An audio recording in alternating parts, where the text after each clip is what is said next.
And as Dennis in the know, what would we be if we didn't bring you some incredible news from the dental industry? And doing that for us, as always, is our best attribute at Dennis in the Know, Dr. Jennifer Bell. You have some news for Thank us? you so much. After last week's eeky with the Epstein room, like I can't look at that room anymore. So we're going to move on to some equally gross stories, but interesting nonetheless. Jenny McCarthy made news this week. Many of you may know her from many years ago and her colorful past, but more recently as the Masked Singer judge and also a huge, she became super famous for a different generation for being a very anti-vax. I think she was married at some point to Jim Carrey. Like now she's married to Donnie Wahlberg, I think. Anyway, Am I allowed to interrupt for a minute your news sure, segment? I'm sure. sorry. I've got to do this.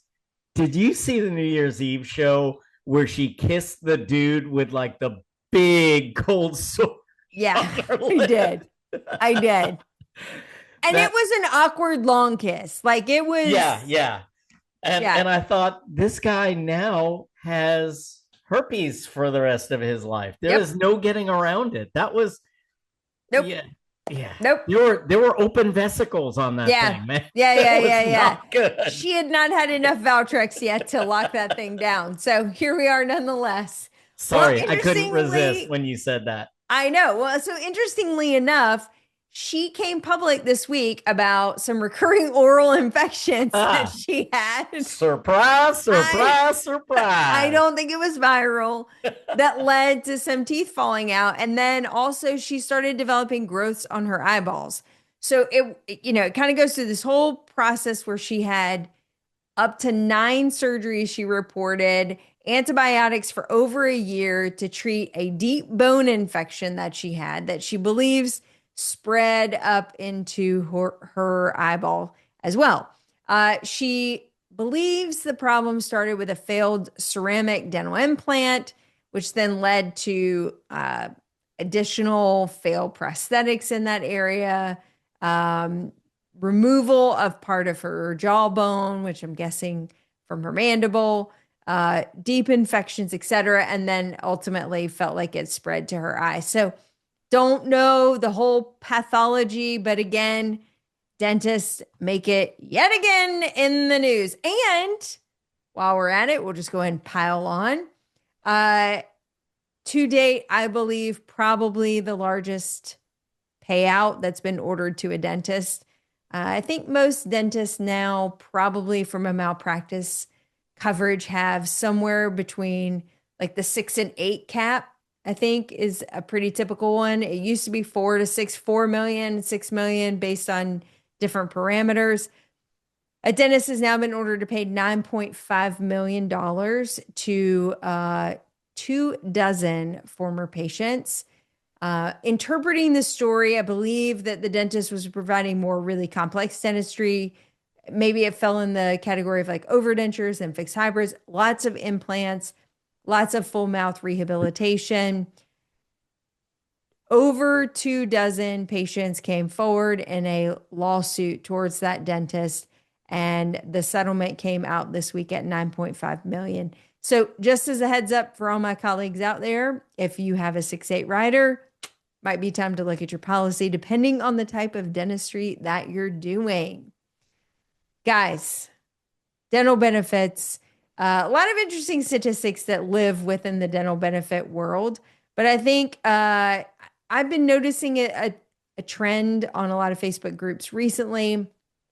There are quite a few doctors out there discussing a little bit of a slowdown, just seeing a general downturn in activity in their practice. And I think I also kind of have felt that. And certainly more elective treatments and things that don't have to be done right now are definitely taking a little bit of a decrease in activity. Well, interestingly enough, the NADP, which is the National Association of Dental Plans, is also reporting a decrease in the number of folks who are insured. So they're seeing like a 2.5% decrease in total patient population that is insured. So of the, I don't know, 83% of the population of the US that has some access to dental benefit, we're seeing a drop in that percentage. Enrollment in the commercial dental plans has dropped.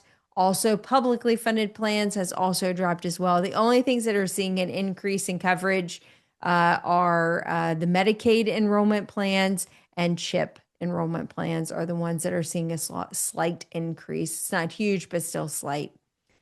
All right. And for the last story of the day, lots of things continuing to happen on the federal level. Trump certainly has his marching orders for what he is putting into place during his tenure as president.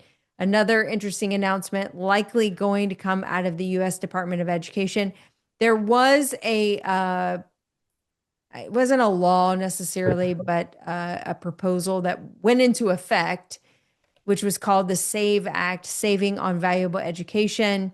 This was an income-driven repayment plan. This was introduced during 2023 during the Biden administration that was offering some crazy low monthly repayment plans and really aggressive forgiveness plans for anyone who had student loans. Obviously, this would include all of our dental students out there. Well, it looks like this is likely going to get pulled back and that this is not going to pass the sniff test from a legal perspective, that there was no legal basis for putting this particular law in existence, I guess. Forgive me, I don't work for the federal government. I don't know how all of these stupid things become things, but here we are nonetheless. And now, as it's working its way through the litigation system, it looks like it's probably not going to hold up. So, if you are a dental student currently taking advantage of the SAVE Act, and I will tell you more than 7 million borrowers in the US today are currently enrolled in that program, it might be time to start relooking at some options, because if this does not go through and fails within the legal system, they will transition everybody out into short-term and then long-term plans beyond that. And with that, that's the news.